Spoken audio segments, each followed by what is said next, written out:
حضرت عثمان رضی اللہ تعالیٰ عنہ جب کسی قبرستان پر ٹھہرتے تو اتنا روتے کہ آپ رضی اللہ تعالیٰ عنہ کی داڑھی مبارک تر ہو جاتی۔ ان سے کسی نے پوچھا کہ جب آپ کے سامنے جنت اور جہنم کا ذکر کیا جاتا ہے تو نہیں روتے ہیں، اور قبر کو دیکھ کر اس قدر رو رہے ہیں؟ تو کہا کہ رسول اللہ صلی اللہ علیہ وآلہ وسلم نے ارشاد فرمایا ہے کہ آخرت کے منازل میں سے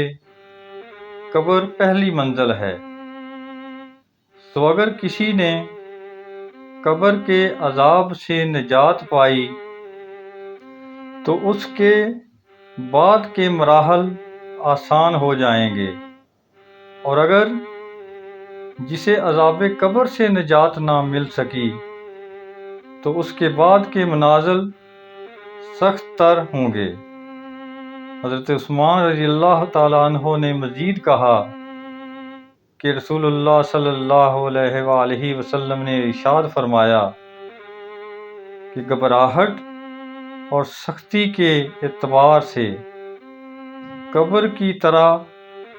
کسی اور منظر کو نہیں دیکھا۔ امام ترمذی کہتے ہیں یہ حدیث حسن غریب ہے، اسے ہم صرف ہشام بن یوسف کی روایت سے جانتے ہیں۔